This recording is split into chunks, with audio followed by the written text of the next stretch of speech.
got this great idea. I want to call him Spider-Man, and he's a teenager. So I gave him the idea, and he said, Stan, that is the worst idea I have ever heard. Pre-match preparation is extremely important because that's something which is within my control.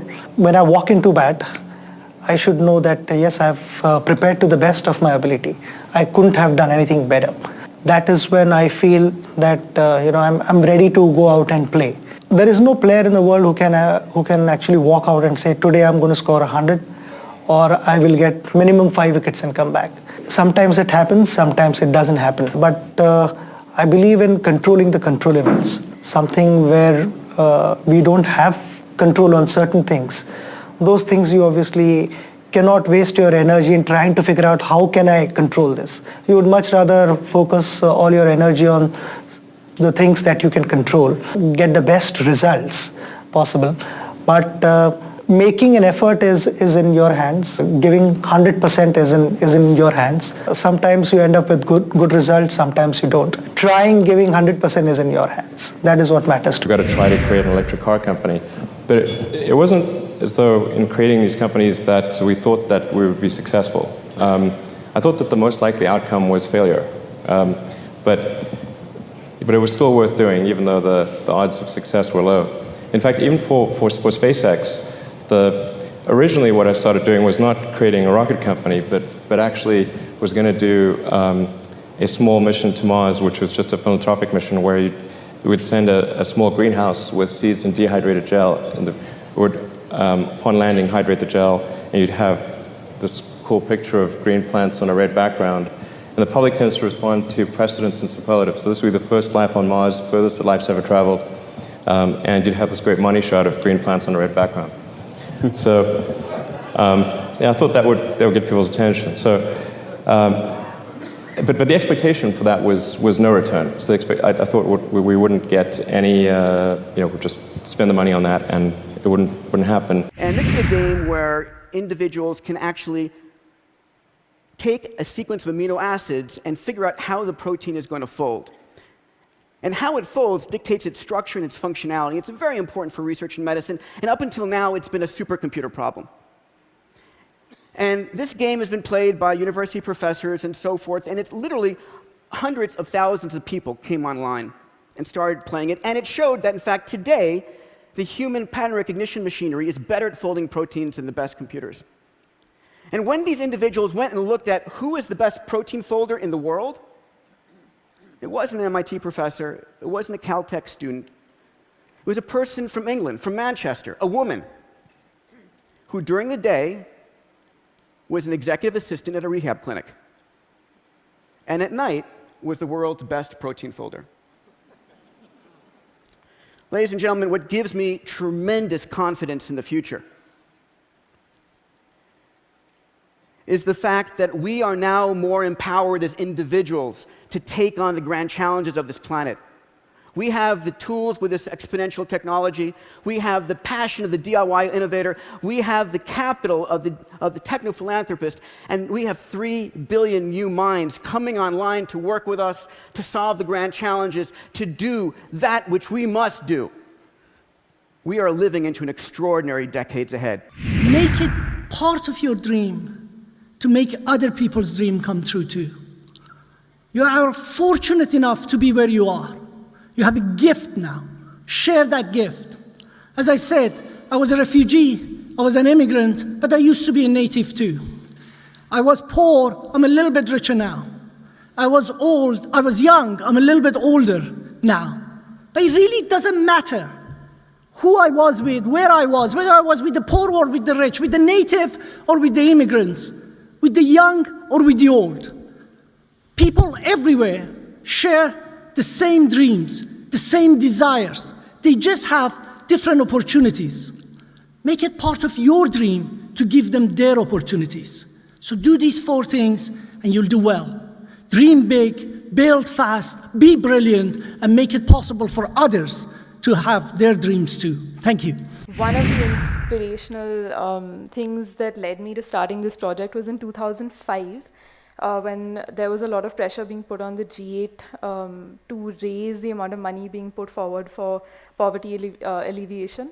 And there was a series of concerts hosted called Live 8 across the G8 countries and in South Africa.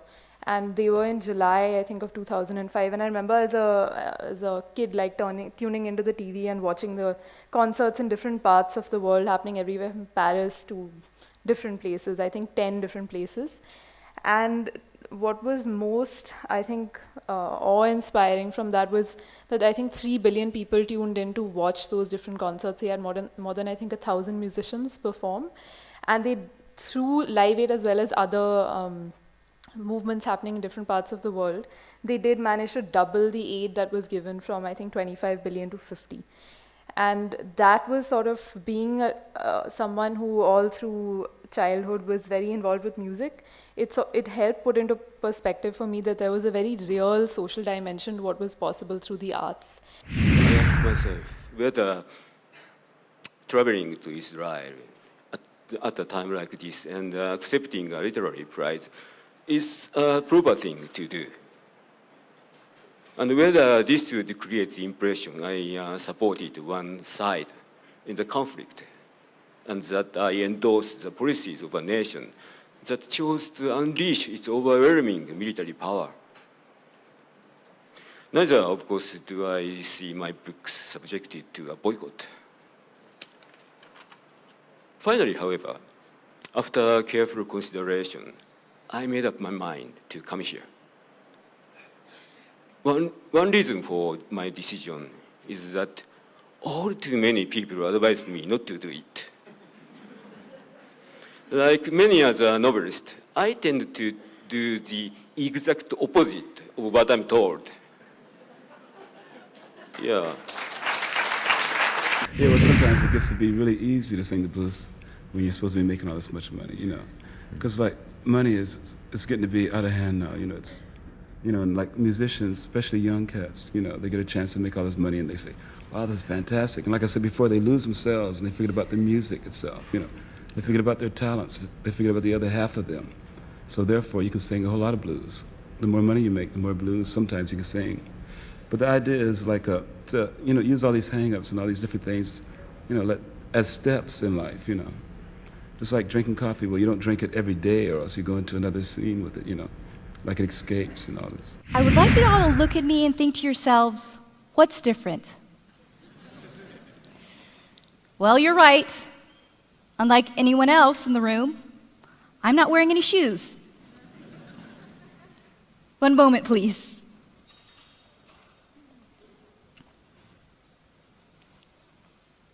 I want to talk to you about how we see challenges. In elementary school, I was challenged with tying my shoelaces.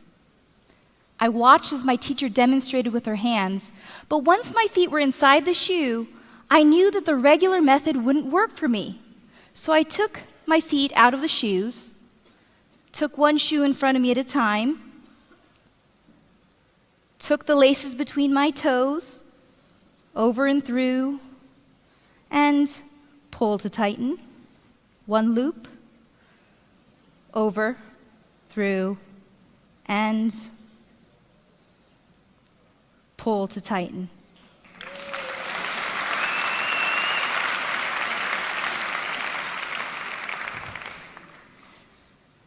I want you to look at me again and understand that I'm not different. Just like everyone else here, I have what some may consider a disadvantage. In case you haven't noticed, I was born without arms. Yet, while my disadvantage can be easily spotted, everyone has a disadvantage. Some people are born poor. Some lose their sight. Some come from broken families. Some conflict zones. Others face addiction. Many suffer from illness. What's your disadvantage? Our world certainly doesn't cater to each and every one of us and our differences. Discrimination is widespread and prejudice endemic. Under the burden of our disadvantages, we often turn to pity. We pity others for their differences and ourselves for our struggles. I grew up in a world built for someone with arms, and it has taught me that pity prevents progress. Maybe her dinner meal would have no fat at all. Usually how a dietitian works or a nutritionist works is that you give them generic options, or you give them options that, okay, maybe you eat this, or if you don't find this, you eat that. But for all of these stars, what I do is that I actually chalk their entire day out with time, with recipes, with food, everything. So if you think about it, I actually know what Sarah's eating on Monday, and I actually know what Alia's eating on Tuesday at 6 p.m. That's how precise I get, which nobody else actually does. So I'm actually divulging my trade secrets with people, but this is what I do. So if you look at, say, even Ranbir's plan, or even if you look at Bhumi's plan, it's going to say Monday breakfast with the exact meal that she's supposed to eat.